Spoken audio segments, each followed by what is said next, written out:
Supreme Darkness drastically changes the way Mermail should be played. Let's talk about it.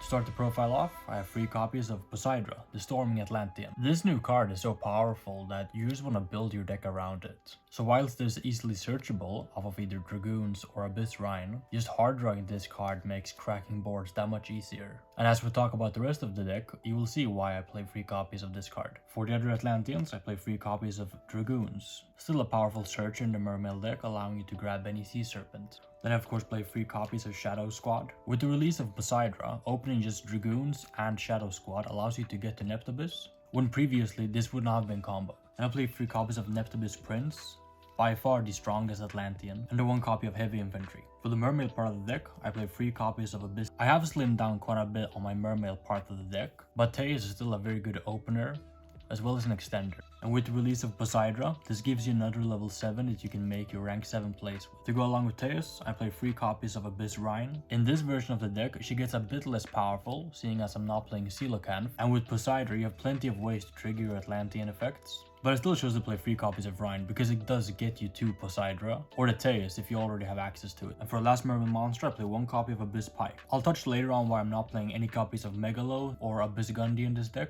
Thus, I choose to only play 1 copy of Pike. And for the utility waters, I play 1 copy of Mulinglacia, the Elemental Lord, and 1 copy of Minstrel. I don't think you should cut either of these, because they're very good when your opponent lets you start, and having searchable Sea Serpents with your Dragoons is very good. For the spells, I play 1 copy of 1-for-1 to access the Neptubis from my deck, and 1 copy of Triena. I still play Triena and Mermail King, as it comes up law going second. When you anemone lock yourself, make a king and trigger an effect to get the try, and then Celantis away their board, and nothing gets returned to their field unless they're water monsters. And for my non-engine, I chose to go with a mix of hand traps and breakers. Seeing as this is a blind second deck, as I believe the best way to utilize the Mermail engine is to push through what your opponent has, and use Poseidra to crack through any of their fields, as I believe this card is just that broken, I decided to play 2 copies of Lightning Storm, mainly to clear away the back row, but also to hit cards like DD Hive King Wave Caesar, 3 copies of Book of Eclipse. Whilst Eclipse alone does not deal with the full Ryzeal board, seeing as they have twins, it helps to counteract some of what they're doing. That's it for the breakers. For the hand traps, I chose to play 3 copies of Mulsharmi Fuvalos. As this is an OTK deck, I really want my opponent to pass as early as possible.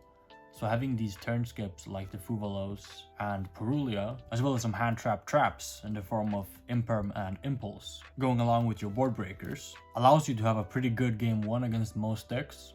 You don't want to go the complete board breaker route, because then you play against something like Maliss, or perhaps if Ryzeal gets to make a Dweller, it can be quite rough for you. Additionally, I built this deck for locals or regional sized events, so people will know what you're playing after at least a few rounds. If they see you're playing a go second deck, they'll probably just let you start.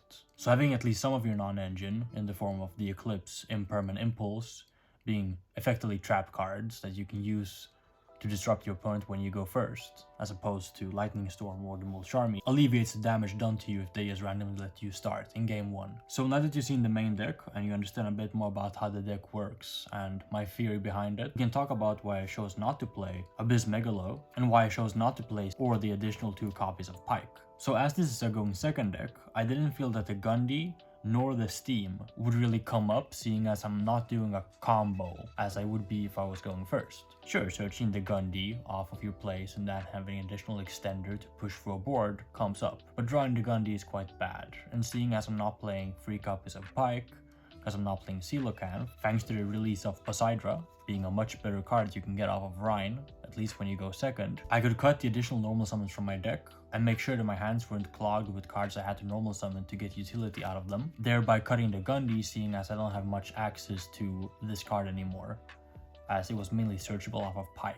I also want to OTK my opponent, hence why I'm not playing Dark Ruler no more in this deck. And whilst the Megalo is a good card to have when you want to push through a board in OTK, it is an additional card that just requires too many cards to function. Poseidra has a similar effect, being good into a board. It's much more searchable, seeing as it's an Atlantean, so Neptubis can grab it from your deck, and not as costly, with the discard effect of Megalo. And then to talk a bit more about the Abyss theme, this card is very powerful if you play a going first strategy where you have a bunch of hand traps that you can draw into with Steam to disrupt their plays and have follow up in the graveyard. I believe the Trite XYZ is good enough just being a monster reborn on summon, but if you were to play a going first strategy and you wanted to play a trap card to set off of her effect, I believe Steam is much better if you're playing hand traps than something like Abyss Sphere, neither of which are of course included in this deck, seeing as I'm playing a going second deck.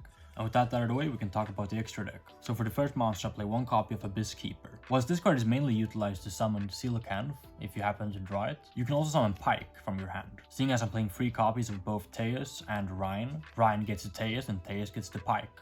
I have plenty of access to Pike in this deck, so if I have additional water bodies, I can just summon Abyss Keeper to bring out Pike from my hand. However, this might not come up often enough to justify the spot of Keeper, and instead you could play SP Little Knight or number 4 Stealth Kraken in place of it. Next I play one copy of Mermail Abyssalacia, one copy of Coral Anemone, one copy of Mermail King Neptabus, one copy of Marince's Bubble Reef. Still a very good card to make going first if they force you to start and you're able to make this to draw into additional cards in their turn. And then the one copy of Celantis. With Book of Eclipse, if you were to put a whole Ryzeal field face down, you can easily do the Anemone into Celantis play we talked about early in this video, and you don't have to deal with their face down monsters anymore. For the XYZ monsters, I played 2 copies of Totally Awesome to summon with the 2 copies of Bahamut Shark. This is by far still the best Water Exceed monster. Even if you can't readily make 2 copies in one turn, it definitely comes up in the grind game. And then the 1 copy of Abyss Dweller. Unfortunately, Ryzeal can pretty easily make the Abyss Dweller, so we have to side some additional hate cards to deal with the Dweller post side. But Dweller is a very good card against the Fiendsmith decks as well. If a Fiendsmith deck were to force me to start,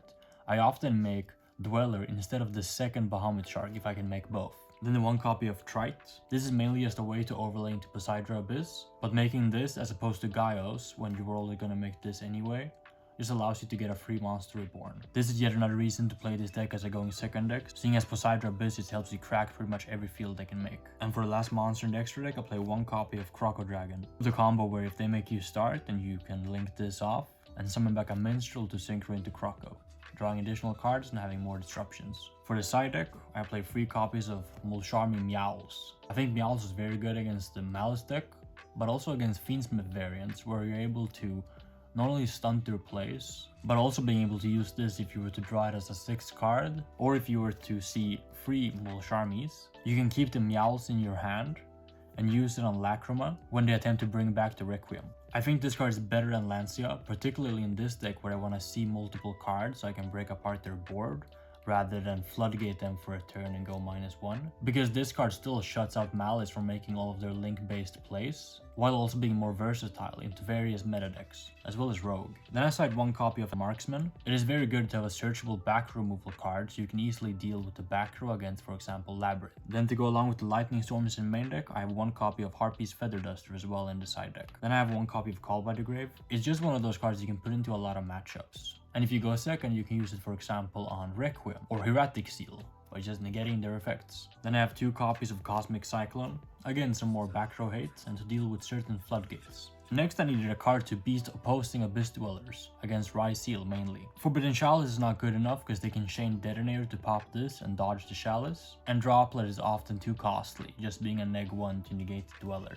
I found XYZ Encore to be a much better choice. Seeing as most people play Fiendsmith Ryzeal right now, so you can even do this on the Caesar, and they cannot use it to negate it. You can also out the Dweller and make sure that they cannot make another one, because none of them play Plasma Hole. So this is just a good versatile breaker against that deck.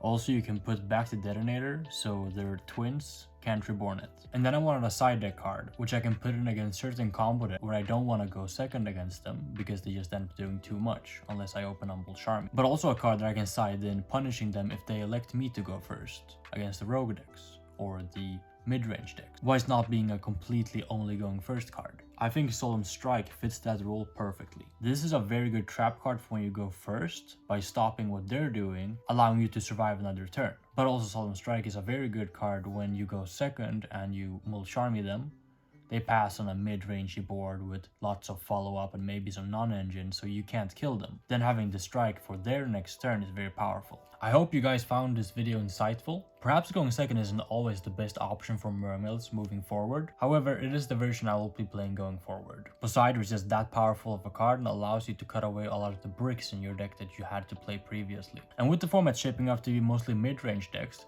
playing a combo deck where you can just push through what they have and kill them can be very advantageous. But let me know what you guys think in the comments. If you played Mermails in Rage of the Abyss format, or if you're looking to play Mermails post Stream Darkness, let me know your thoughts. If you enjoy my content, make sure to also subscribe to my second channel, links in the description box down below.